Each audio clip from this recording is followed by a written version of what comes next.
Hello and welcome back to Tottenham Logic TV.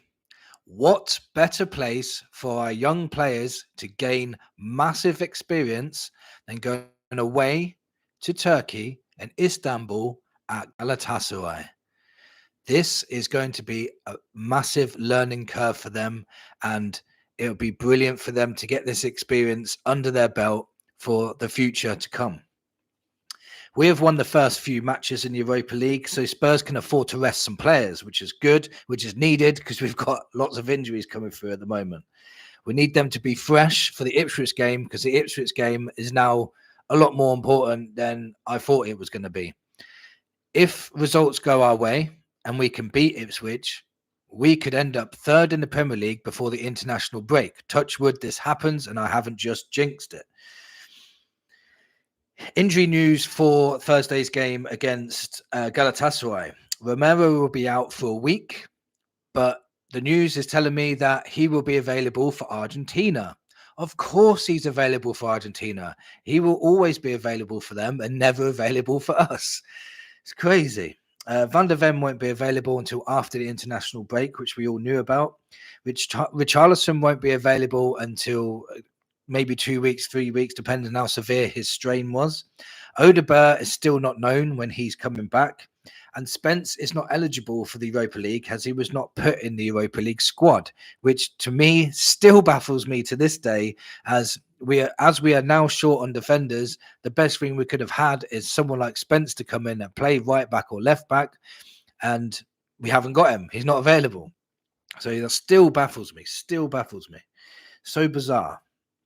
So that leaves us defensively with bare bones, and that's not going to be good. We've got only available defenders we have got is Porro, your doggy, Davis, Radu, and Gray. And Gray, to me, is not really an out-and-out defender. So basically, we've got 4 actual defenders. We really, really can't afford to get any more injuries now. If we get any more injuries in that back line, we're going to really struggle to put out a defence against Ipswich. So this is the team I would play on Thursday against Galatasaray. It's going to be a little bit of mixture of experience, but there's going to be a lot of youngsters in there. And this is going to be prime experience for them. So I'd put Vicario in goal because of the makeshift defence. We need some solidity in there. Udogie at left back, Davis left centre-back, Radu right centre-back, and Gray at right back. Basuma playing in the 6 because he got quite a bit of a rest at the weekend. Bergvall playing in the 8 and Maddison in the 10, but those two can rotate. Werner on the left if he's fit enough. Lancashire playing in the 9 and Moore playing on the right-hand side. I watched Lancashire in training today, and he looked very, very sharp and very clinical. So I'm hoping that he has a start and he can put some goals away in a very, very hard stadium. Let's look at possible dangers we need to watch out from Galatasaray. So they have players like Dries Mertens. Dries Mertens, if you remember him, he was a Belgian international, very, very good player in his day, but he's 37 years old now. So is he going to be able to handle our press for 90 minutes? He may be one of the guys to be subbed off after 60 minutes as he's going to be run ragged, I hope. They also have Victor Osimhen. Now, if you remember, Victor Osimhen was touted at going for 100 million to Chelsea at one point, and he ended up going on loan to Galatasaray. Really don't know what happened there. So they've got him too. They've also got Icardi up front. Icardi is a brilliant player as well. Well, in his day, he was brilliant. He's still a good player now. So he's going to really test our makeshift defence, these two guys, especially up front. Osimhen has got 4 goals and 2 assists this season. Icardi has 4 goals and 1 goal this season. Another player I want to mention is Torreira. I think that's how you say it. Remember, he used to play for Arsenal in midfield.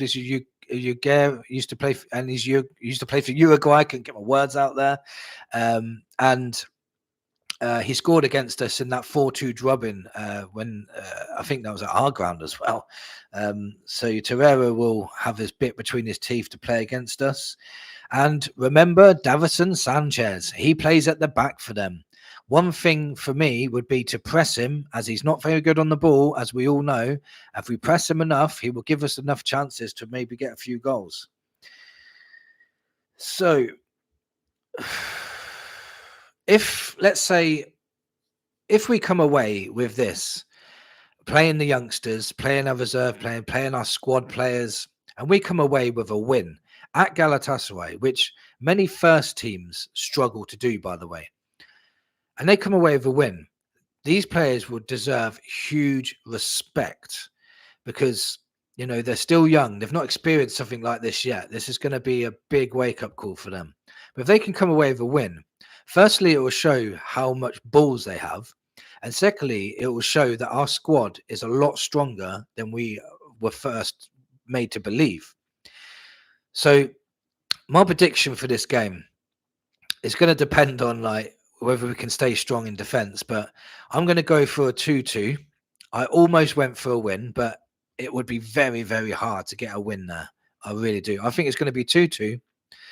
Even if we came away with a loss and we played well and we lost by the odd goal, I'd still be proud of the boys. I'd still be proud of the boys no matter what, but we can afford to lose this game.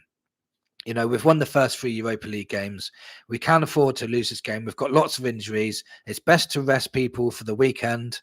And if we lose, we lose. But if we go on to win, that would be a huge statement from these young lads to say, look, I'm good enough to play in the first team, or make cameos, or, come off the bench and make an impact for us. It's going to be interesting to watch. It's the first time we're going to watch a game really where there's no pressure. There's going to be no there's no animosity from the fans if we lost.